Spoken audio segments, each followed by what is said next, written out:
વિદ્યાર્થી મિત્રો, ફરીથી એક વખત એસપી વિષયના ઓનલાઈન લેક્ચરમાં આપનું સ્વાગત છે। હવે વિદ્યાર્થી મિત્રો, આગળ જે આપણે પ્રશ્ન ચાલુ જ હતો એ જ ચેપ્ટરનો આપણે અભ્યાસ કરી અને એ જ પ્રશ્નનો અભ્યાસ કરીએ છીએ। આગળના જે પ્રશ્નમાં આપણે જોયું એ પ્રશ્નમાં આપણે સંચાલકોના પ્રકારો સમજાવો એ જ પ્રશ્ન હતો। એમાં 3 પ્રકારો જોયા। ટોટલ આપણે 8 પ્રકારો ભણવાના છે। એમાંનો પહેલો પ્રકાર, સૌથી મહત્વનો પ્રકાર જેને આપણે ગણી શકીએ એ સ્વતંત્ર ડિરેક્ટરનો આપણે જોયો, જે તમને ટૂંકનોંધ તરીકે પણ પૂછવામાં આવે છે। ત્યાર પછી આપણે જે પ્રકાર જોયો મેનેજિંગ ડિરેક્ટરનો જોયો। એમાં આપણે વાત કરી હતી કે મેનેજિંગ ડિરેક્ટર એ શું તો કે રોજબરોજના કાર્યો કરે છે અને સંચાલક મંડળે ઘડેલ નીતિનો અમલ કરે છે। ત્યાર પછી ત્રીજો પ્રકાર આપણે જોયો એ નોમિની ડિરેક્ટરનો જોયો। નોમિની ડિરેક્ટર વર્તમાન કંપની ધારાની જોગવાઈ મુજબ શું તો કે 3 સંજોગોમાં નોમિની ડિરેક્ટરની નિમણૂક કરી શકાય। એ નિમણૂકમાં આપણે કીધું હતું, એક તો સંસ્થા દ્વારા નોમિનેટ કરાયેલ વ્યક્તિ, એક ડાયરેક્ટ સંસ્થા જ પોતે નોમિનેટ કરે એવા વ્યક્તિની, અને ત્રીજું આપણે કીધું હતું રાજ્ય સરકાર કે કેન્દ્ર સરકાર સરકારી કંપનીમાં શેર ધારણ કરવાની રૂએ નોમિનેટ કરાયેલ વ્યક્તિને સંચાલક તરીકે નિમી શકે। હવે વિદ્યાર્થી મિત્રો, આ ચેપ્ટરમાં આપણે એ યાદ રાખવાનું, સ્વતંત્ર ડિરેક્ટર તરીકે આપણે વાત કરી હતી ત્યારે એ કીધું હતું કે 1/3 ભાગના સ્વતંત્ર ડિરેક્ટર હોય છે, બાકીના વૈધા કેટલા તો કે 2/3 ભાગના ડિરેક્ટરોની શું તો કે સામાન્ય સભામાં નિમણૂક કરવામાં આવતી હોય। તો ત્યાર પછી સ્વતંત્ર ડિરેક્ટર, મેનેજિંગ ડિરેક્ટર અને નોમિની ડિરેક્ટર। ત્યાર પછીનો ચોથો પ્રકાર છે વધારાના ડિરેક્ટર। નામ એવા ગુણ ધરાવે છે, કોઈ સંચાલકનું અવસાન નથી થયું, કોઈ સંચાલકે પોતાનો હોદ્દો ખાલી નથી કર્યો, પણ તેમ છતાં એવા વ્યક્તિ કે જેની પાસે કોઈ ચોક્કસ જ્ઞાન હોય, વિશિષ્ટ જ્ઞાન ધરાવતો હોય, પરંતુ તેનો સંચાલક મંડળમાં સમાવેશ થયેલો ન હોય, તો તેવા વ્યક્તિની સંચાલક મંડળ આખા વર્ષમાં ગમે ત્યારે ડિરેક્ટર તરીકે નિમણૂક કરી શકે છે। ખાસ સાંભળજો, એવો ડિરેક્ટર અથવા એવો વ્યક્તિ કે જેની કુશળતા અથવા આવડત હોય પરંતુ તેનો સંચાલક મંડળમાં સમાવેશ થઈ શક્યો નથી, એવા ડિરેક્ટરની શું તો કે ગમે ત્યારે આપણે શું તો કે આપણી કંપનીમાં વધારાના ડિરેક્ટર તરીકે નિમણૂક કરી શકીએ છીએ। પણ આના માટે ખાસ એ બાબતની તકેદારી રાખવાની રહેશે કે આવો ડિરેક્ટર જો વાર્ષિક સામાન્ય સભામાં પોતાની નિમણૂક મેળવવામાં નિષ્ફળ ગયેલ હોય તો એવા ડિરેક્ટરની આપણે વધારાના ડિરેક્ટર તરીકે નિમણૂક કરી શકતા નથી। ફરીથી દાખલા તરીકે 10 વ્યક્તિએ પોતાની ઉમેદવારી નોંધાવી હોય સંચાલક તરીકે નિમણૂક થવા પાત્ર, એમાંથી શેર હોલ્ડરો 5ને ચૂંટી કાઢે, બીજા 5ને ચૂંટી કાઢ્યા નહીં। હવે એ 5 ચૂંટી નથી કાઢ્યા, એમાંનો કોઈ વ્યક્તિને જો વધારાના ડિરેક્ટર તરીકે નિમણૂક આપવી હોય તો આપી શકાય નહીં। ખાસ યાદ રાખજો, કેમ કે એ સામાન્ય સભામાં નિમણૂક મેળવવામાં નિષ્ફળ, એટલે કે શેર હોલ્ડરોએ તેને ચૂંટી કાઢેલો નથી, એવા વ્યક્તિની ડિરેક્ટર તરીકે નિમણૂક કરી શકાય નહીં। બીજું વિદ્યાર્થી મિત્રો, આવો ડિરેક્ટર હોદ્દો ક્યાં સુધી ધારણ કરી શકે તો કે આવો ડિરેક્ટર ક્યાં સુધી તો કે વાર્ષિક સામાન્ય સભા સુધી પોતાનો હોદ્દો ધારણ કરી શકે। ખાસ 3 બાબત યાદ રાખવાની, હમણાં આપણે શબ્દસહ તો જોઈએ છીએ પણ તેમ છતાં આપણે 3 બાબત કીધી। એવો ડિરેક્ટર કે જે શું તો કે એનો લાભ કંપનીને મળી શકે એમ ન હતો, એટલે કે એવી વ્યક્તિ કે જેની કુશળતા, જ્ઞાન કે આવડતનો લાભ લેવા માટે કંપનીના સંચાલક મંડળમાં આવા વ્યક્તિનો સમાવેશ થયેલો ન હોય, તેવા વ્યક્તિની સંચાલક મંડળ શું તો કે વધારાના ડિરેક્ટર તરીકે નિમણૂક કરી શકે છે।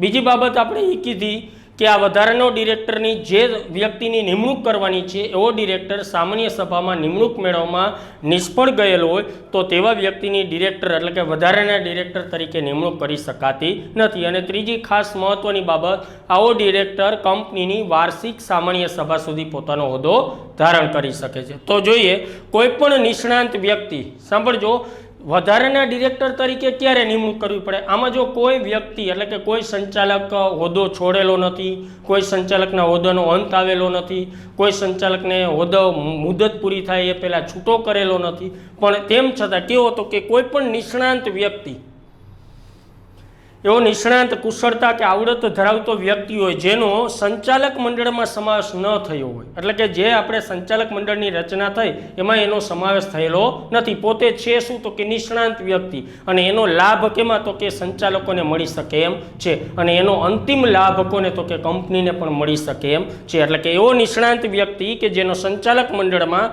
સમાવેશ ન થયો હોય તેવી વ્યક્તિને વધારાના સંચાલક તરીકે નિમણૂક આપવામાં આવે છે। તો ખાસ યાદ રાખજો, 1 માર્કમાં વિદ્યાર્થી મિત્રો પૂછવામાં આવશે વધારાના સંચાલક તરીકે કોની, તો કે એવો નિષ્ણાંત વ્યક્તિ કે જેનો સંચાલક મંડળમાં સમાવેશ ન થયેલો હોય તેવી વ્યક્તિને વધારાના સંચાલક તરીકે નિમણૂક આપવામાં આવે છે. બીજું, કોઈ પણ સમયે વધારાના સંચાલક તરીકે નિમી શકાય. જે વ્યક્તિ નિષ્ણાંત વ્યક્તિ એની આખા વર્ષમાં ગમે ત્યારે સંચાલક મંડળ આવા વધારાના ડિરેક્ટરની નિમણૂક કરી શકે છે. એના માટે કોઈ ચોક્કસ સમયગાળો નથી કે વર્ષની શરૂઆતમાં કરવી જોઈએ, 3 મહિના પછી જ કરી શકાય કે 6 મહિના પછી જ કરી શકાય, એવી કોઈ જોગવાઈ નથી. ગમે ત્યારે સંચાલક મંડળ આવા વ્યક્તિની શું તો કે વધારાના ડિરેક્ટર તરીકે નિમણૂક કરી શકે છે. પરંતુ જે વ્યક્તિ, જો સાંભળજો, આ ખાસ મહત્વની બાબત છે, સામાન્ય સભામાં સંચાલક તરીકે નિમણૂક મેળવવામાં નિષ્ફળ ગઈ હોય. સામાન્ય સભા એટલે કોની, તો કે હિસાબી વર્ષના અંતે હોય. કોની, તો કે શેર હોલ્ડરની. અને શેર હોલ્ડરની સભામાં દર વર્ષે શું તો કે સંચાલકોની નિમણૂક કરવામાં આવે. આના માટે ફરીથી વિદ્યાર્થી મિત્રો આપણે આગળ ચર્ચા કરી હતી એને થોડીક યાદ કરી લઈ. આગળ આપણે એવું કીધું હતું કે 1/3 ભાગના સ્વતંત્ર ડિરેક્ટર હોય, જે કોના દ્વારા નિમાય, તો કે કેન્દ્ર સરકાર ડેટા બેંકમાંથી નિમણૂક કરે. બાકીના 2/3 ભાગના સંચાલકો, એમાંથી દર વર્ષે સૌથી સિનિયર એવા સંચાલકની નિમણૂક કરવામાં આવે. આ 1/3 ભાગના જે સંચાલકો, 2/3 ભાગના જે સંચાલકો, એમાંથી દર વર્ષે 1/3 ભાગના સૌથી સિનિયર એવા સંચાલકો નિવૃત્ત થાય અને તેની જગ્યાએ પુનઃનિમણૂક અથવા નવા સંચાલકની નિમણૂક કરવામાં. તો અહીંયા એ જ કીધું કે એવો વ્યક્તિ આ ન હોવો જોઈએ, ભલે નિષ્ણાંત વ્યક્તિ હોય, પણ જો વાર્ષિક સામાન્ય સભામાં પોતાની નિમણૂક મેળવવામાં નિષ્ફળ જાય તો એવા વ્યક્તિની વધારાના ડિરેક્ટર તરીકે નિમણૂક કરવામાં આવતી નથી.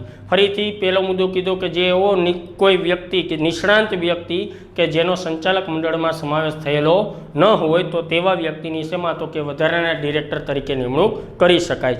બીજી બાબત કીધી કે આવી નિમણૂક કોઈ પણ સમયે કંપની કરી શકે, એટલે કે કોઈ પણ સમયે વધારાના સંચાલક તરીકે નિમી શકાય. ત્રીજી બાબત કીધી, પરંતુ જે વ્યક્તિ સામાન્ય સભામાં સંચાલક તરીકે નિમણૂક મેળવવામાં કેવી ગઈ હોય, નિષ્ફળ ગઈ હોય. એટલે કે શેર હોલ્ડરોએ જ્યારે ઉમેદવારી નોંધાવી હતી પણ શેર હોલ્ડરોએ એને પસંદ કરેલ નથી, તો એવા વ્યક્તિની આપણે નિમણૂક કરી શકીએ નહીં. એટલે કે નિષ્ફળ ગઈ હોય તેને આવી નિમણૂક આપી શકાતી નથી. અને ચોથી બાબત જે આપણે હમણાં જ વાત કરી કે આ સંચાલકની મુદત વાર્ષિક સામાન્ય સભા સુધી હોય.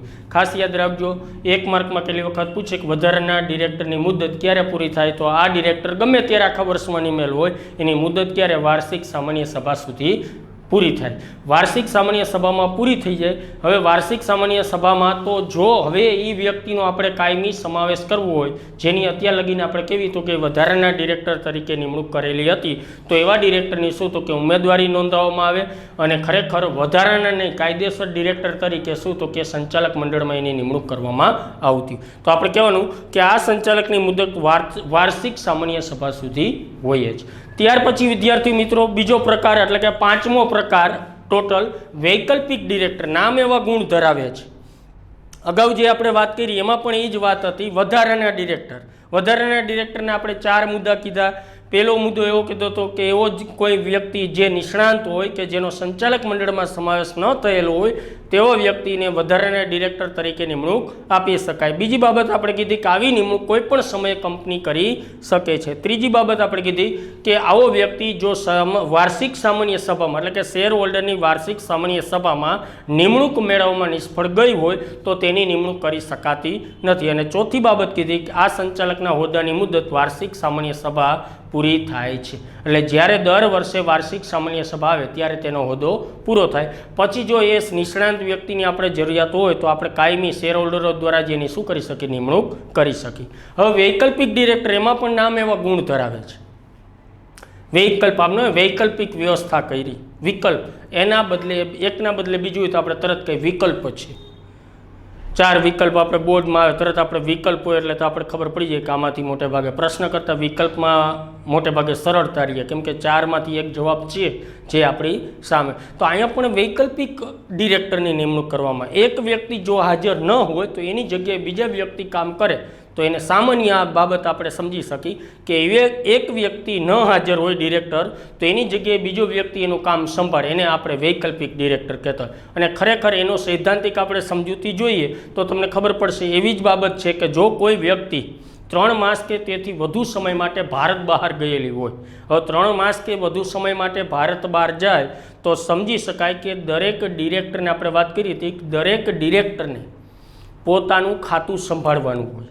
દરેક ડિરેક્ટર એટલે કે સંચાલકો વચ્ચે કામની ફાળવણી થયેલી અને પોતાના કામ માટે ગમે ત્યારે કંપની આવી શકે અને ગમે ત્યાં બજારમાં કોઈ પણ જગ્યાએ જઈ શકે કંપની માટે, કેમ કે પોતાનો વિભાગ.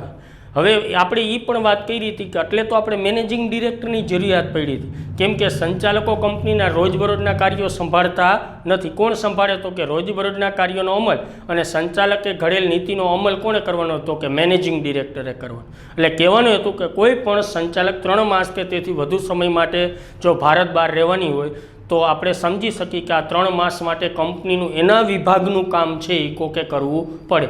2-5 દિવસ હોય તો કોઈ પણ સંચાલક એકબીજા કરી શકે, પણ જો 3 માસ કે તેથી વધુ સમય માટે કંપનીમાં હાજર રહી શકે એમ ન હોય તો એની જગ્યાએ શું તો કે આપણે વૈકલ્પિક ડિરેક્ટરની નિમણૂક કરવી પડે. હવે આપણા અહીંયા વર્તમાન સમયમાં નવા પાઠ્યપુસ્તકમાં એવી કોઈ જોગવાઈ નથી, પણ આપણે એની ચર્ચા કરી લઈએ કે વૈકલ્પિક ડિરેક્ટર છે. હવે એ નામનો વ્યક્તિ જે સંચાલક છે એ વિદેશમાં કંપની માટે જાય 6 માસ માટે કોઈ સંશોધન માટે, કેમ કે અહીંયાથી આપણે ટેકનોલોજી લઈ આવી. તો ટેકનોલોજી આપણે લઈ આવી એ પહેલાં આપણે ટેકનોલોજીનો ઉપયોગ કરતા આવડવું જોઈએ. તો આપણે 4-6 મહિના આપણે એ ટેકનોલોજી ઉપર દેખરેખ, એનું કેવી રીતે ઉત્પાદન કરવામાં, એમાં કઈ કઈ બાબતો, એની પ્રાથમિક જરૂરિયાત, આ માટે આપણે ગયેલા હોય. તો હવે એ નામનો વ્યક્તિ ગયેલો છે તો 6 માસ માટે તો કે એનામાં જે બીજો વ્યક્તિની નિમણૂક કરવામાં આવે એને આપણે વૈકલ્પિક ડિરેક્ટર. હવે એનો હોદ્દો ક્યાં સુધી વૈકલ્પિક? તો કે મૂળ સંચાલક પરત આવે ત્યાં સુધી, અથવા તો કે વાર્ષિક સામાન્ય સભા સુધી. વૈકલ્પિક ડિરેક્ટર હોય એને હોદ્દો ક્યાં સુધી ધારણ કરી શકે? કાં તો મૂળ સંચાલક એટલે એ નામનો, ઉદાહરણ મુજબ એ નામનો વ્યક્તિ પરત આવે ત્યાં સુધી, અથવા તો કે વાર્ષિક સામાન્ય સભા સુધી. જે પહેલે જોગવાઈ હતી વર્તમાન સમયમાં એવી કોઈ જોગવાઈનો ઉલ્લેખ કરેલો નથી અને આપણે પણ ક્યાંય ઉલ્લેખ કરવાનો હોતો નથી. માત્ર સમજવા માટે આપણે એમ થાય કે આમાં જો આપણે જોયું કે વધારાના ડિરેક્ટરના હોદ્દાની મુદત ક્યારે? તો કે કંપનીની વાર્ષિક સામાન્ય સભા પૂરી થાય.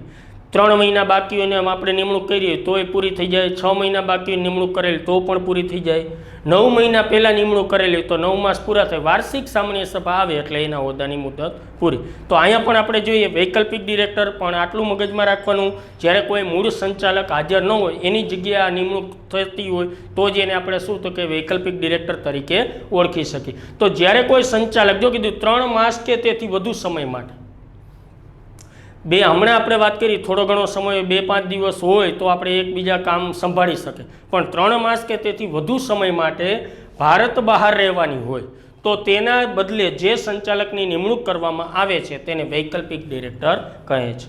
વૈકલ્પિક ડિરેક્ટર કોને કહે? તો કે જ્યારે કોઈ સંચાલક 3 માસ કે તેથી વધુ સમય માટે ભારત બહાર રહેવાની હોય તો તેના બદલે અથવા તેની જગ્યાએ જે સંચાલકની નિમણૂક કરવામાં આવે છે તેને વૈકલ્પિક સંચાલક તરીકે ઓળખવામાં આવે છે.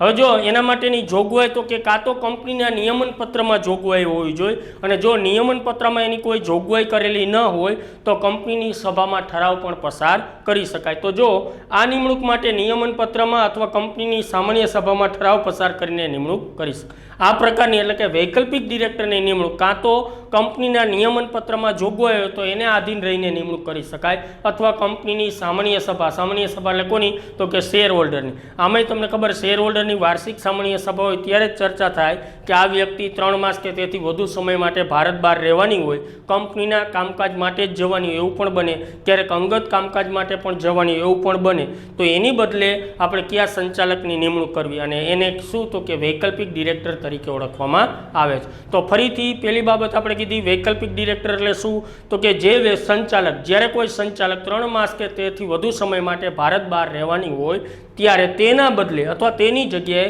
જે વ્યક્તિની ડિરેક્ટર તરીકે નિમણૂક કરવામાં આવે તેને વૈકલ્પિક ડિરેક્ટર કહે છે.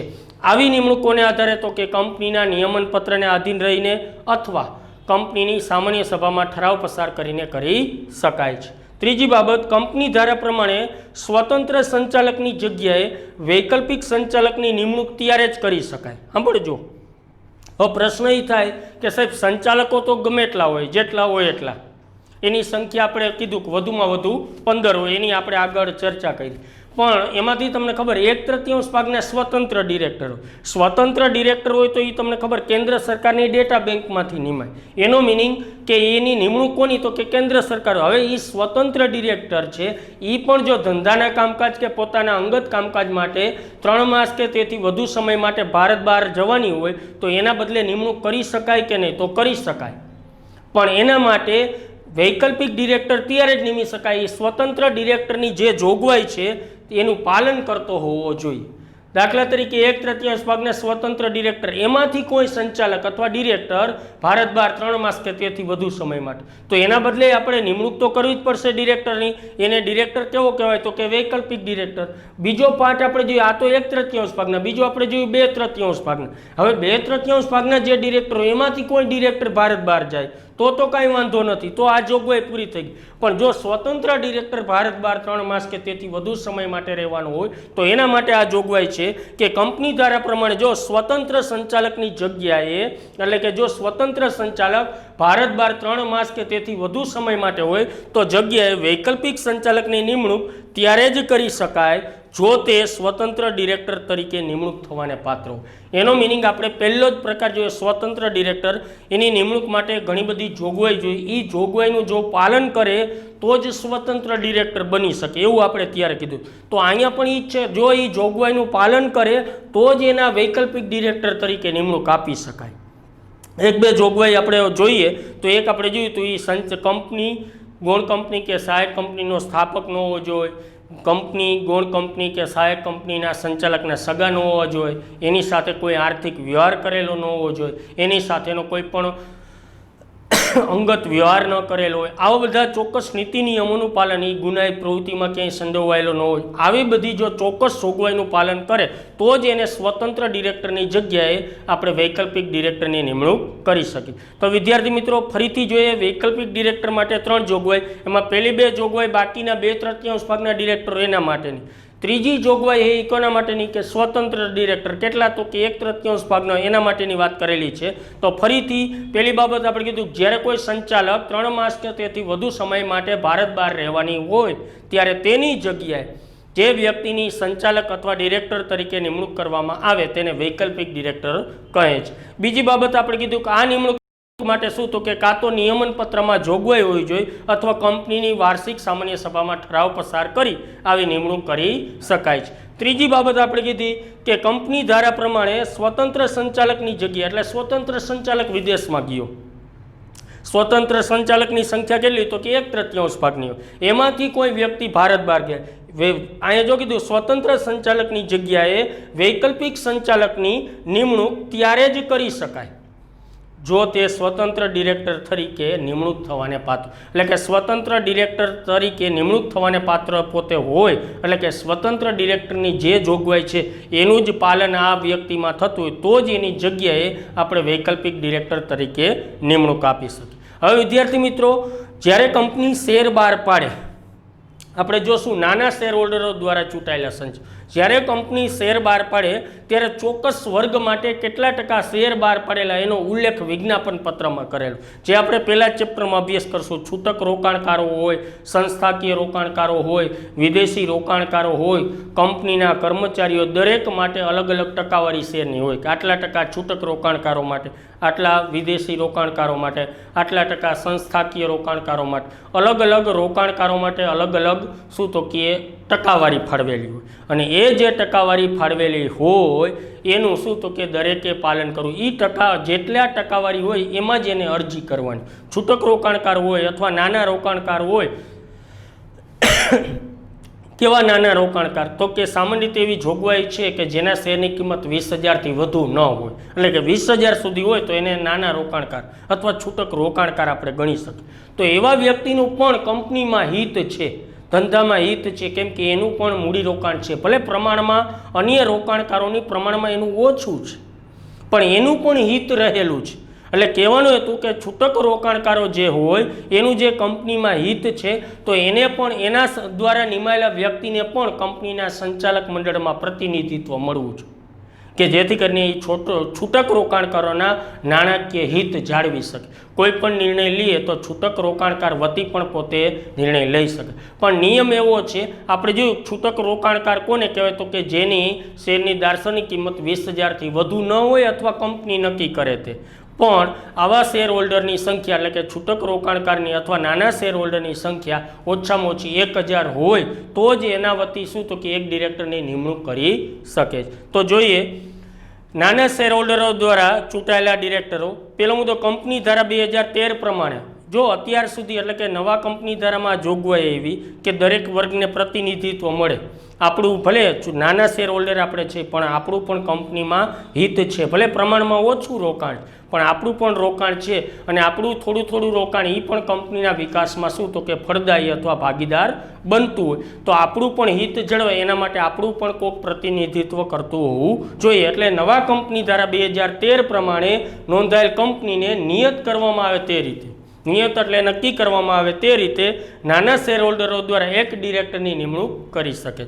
વિદ્યાર્થી મિત્રો, બોર્ડમાં તમને પ્રશ્ન પૂછવામાં આવે એટલે આપણે બીજો મુદ્દો આઈએમપી કર્યો. નાના શેર હોલ્ડર કોને કહેવાય, તો કે નાના શેર હોલ્ડરો એટલે જેમના શેરની દાર્શનિક કિંમત 20,000થી વધુ ન હોય અથવા નિયત કરેલ રકમથી વધુ ન હોવી જોઈએ. જો તમને એમ કે નાના શેર હોલ્ડરો કોને કહે છે તો આપણે આ બીજો મુદ્દો આપવાનો રહેશે કે નાના શેર હોલ્ડરો એટલે તો કે જેમના શેરની દાર્શનિક કિંમત ₹20,000થી વધુ ન હોવી જોઈએ અથવા નિયત કરવામાં આવેલ હોય તેટલી હોવી જોઈએ અથવા નક્કી કરેલ રકમથી વધુ ન હોવી જોઈએ.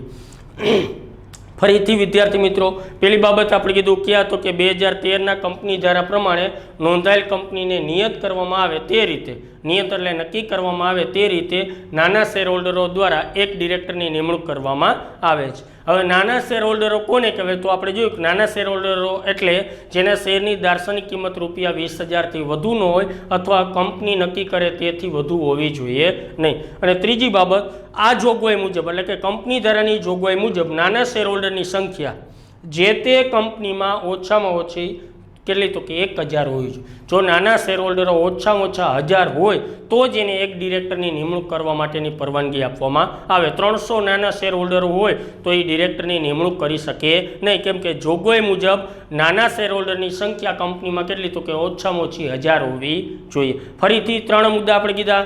નવા કંપની ધારા 2000 પ્રમાણે શું તો કે નિયત કરવામાં આવે, કંપનીમાં નિયત કરવામાં આવે તે રીતે નાના શેર હોલ્ડર એક ડિરેક્ટરની નિમણૂક કરી શકે છે. બીજો મુદ્દો આપણે એ જોયો કે નાના શેર હોલ્ડર કોને કહેવાય, તો નાના શેર હોલ્ડર એટલે તો કે એવા શેર હોલ્ડર કે જેના શેરની દાર્શનિક કિંમત ₹20,000થી વધુ ન હોય અથવા નક્કી કરવામાં આવે અથવા નિયત કરવામાં આવે તેથી વધુ ન હોય. અને ત્રીજી આપણે બાબત કીધી કે કંપની ધારાની જોગવાઈ મુજબ નાના શેર હોલ્ડરની સંખ્યા જે તે કંપનીમાં કેટલી તો કે ઓછામાં ઓછી 1,000 હોવી જોઈએ. 1,000થી ઓછી હોય તો તે શું તો કે ડિરેક્ટરની નિમણૂક કરી શકે નહીં. આમાંય તમને ખબર છે કે 3 જે ડિરેક્ટરની નિમણૂક કરી શકે એમાં શું તો કે એક ડિરેક્ટરની નિમણૂક કરી શકે. નાના શેર હોલ્ડરો દ્વારા કેટલા તો કે એક ડિરેક્ટરની નિમણૂક કરવામાં આવે, પણ આવા ડિરેક્ટરની નિમણૂક ત્યારે જ કરી શકાય કે નાના શેર હોલ્ડરની સંખ્યા ઓછામાં ઓછી 1,000 હોવી જોઈએ. તો 3 બાબત કીધું. નવા કંપની ધારા 2013 પ્રમાણે શું તો કે નોંધાયેલ કંપનીમાં નિયત કરવામાં આવે તે રીતે નાના શેર હોલ્ડરો દ્વારા કેટલા તો કે એક ડિરેક્ટરની નિમણૂક કરવામાં આવે. બીજી બાબત આપણે કીધું નાના શેર હોલ્ડરો એટલે જેમના શેરની દાર્શનિક કિંમત ₹20,000થી વધુ ન હોય અથવા નક્કી કરવામાં આવે તેથી વધુ હોવી જોઈએ નહીં. અને ત્રીજી બાબત કીધી આપણે કે કંપની ધારાની જોગવાઈ મુજબ નાના શેર હોલ્ડરની સંખ્યા ઓછામાં ઓછી કેટલી તો કે 1,000 હોવી જોઈએ તો જ ડિરેક્ટરની નિમણૂક કરી શકે, નહીંતર કરી શકે નહીં. તો વિદ્યાર્થી મિત્રો, આજે આપણે આ લેક્ચરમાં 3 પ્રકાર જોયા. આગળ 3 પ્રકાર આપણે કર્યા.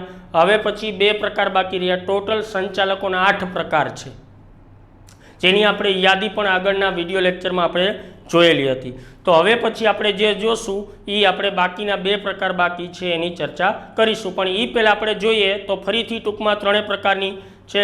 ચોથો પ્રકાર આપણે લીધો વધારાના ડિરેક્ટર કે જે નિષ્ણાંત વ્યક્તિ જેનો સંચાલક મંડળમાં સમાવેશ થયેલ ન હોય એવા વ્યક્તિની વધારાના ડિરેક્ટર તરીકે નિમણૂક કરી શકાય. પણ આ નિમણૂક માટે ખાસ એ બાબત યાદ રાખવી પડે કે જો આવો વ્યક્તિ શેર હોલ્ડરની સભામાં નિમણૂક મેળવવામાં નિષ્ફળ ગયેલો હોય તો એની નિમણૂક કરી શકાય નહીં.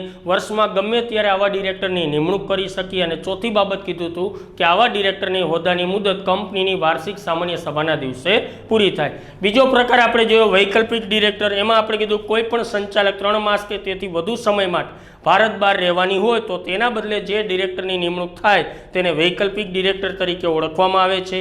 બીજી બાબત આપણે કીધી કે વૈકલ્પિક ડિરેક્ટર છે એ કોને આધીન, તો કે કાં તો નિયમન પત્રની અથવા કંપનીની સામાન્ય સભામાં ઠરાવ પસાર કરીને આવી નિમણૂક કરી શકાય છે. ત્રીજી બાબત આપણે કીધું જો સ્વતંત્ર ડિરેક્ટરની જગ્યાએ વૈકલ્પિક ડિરેક્ટરની નિમણૂક કરવાની હોય તો સ્વતંત્ર ડિરેક્ટરની જે પણ જોગવાઈ છે એ જોગવાઈનું પાલન વ્યક્તિ કરે તો જ તેની જગ્યાએ વૈકલ્પિક ડિરેક્ટરની નિમણૂક કરી શકાય. ત્યાર પછીનો છઠ્ઠો પ્રકાર જોયો નાના શેરહોલ્ડરો દ્વારા ચૂંટાયેલા અથવા નિમાયેલા ડિરેક્ટર. એમાં પેલું આપણે કીધું નવા કંપની ધારા 2013 પ્રમાણે નિયત કરવામાં આવેલ કંપનીમાં અથવા નોંધાયેલી કંપનીમાં નિયત કરવામાં આવે તે રીતે નાના શેરહોલ્ડરો દ્વારા એક ડિરેક્ટરની નિમણૂક કરવામાં આવે. બીજી બાબત આપણે આઈએમપી કરીને કીધું કે નાના શેરહોલ્ડરો એટલે એવા શેરહોલ્ડરો કે જેના શેરની દાર્શનિક કિંમત ₹20,000થી વધુ ન હોય અથવા કંપની નક્કી કરે તેથી વધુ હોવી જોઈએ નહીં. અને ત્રીજું કીધું કે આ જોગવાઈ અથવા કંપની ધારાની જોગવાઈ મુજબ કંપનીમાં નાના શેરહોલ્ડરની સંખ્યા ઓછામાં ઓછી 1,000 હોવી જોઈએ. તો વિદ્યાર્થી મિત્રો, આનો વ્યવસ્થિત રીતે તમારે પણ વિડીયો સાંભળી અને અભ્યાસ કરવાનો છે અને દરેક બાબતની ક્રમશઃ અને શું તો કે અર્થસભર સમજૂતી મેળવવાની છે. તો વિદ્યાર્થી મિત્રો, આજે આપણે અહીંયા સુધી રાખીએ. હવે પછીના વિડીયો લેક્ચરમાં આગળના જે 2 પ્રકાર છે એની પણ આપણે ચર્ચા કરીશું.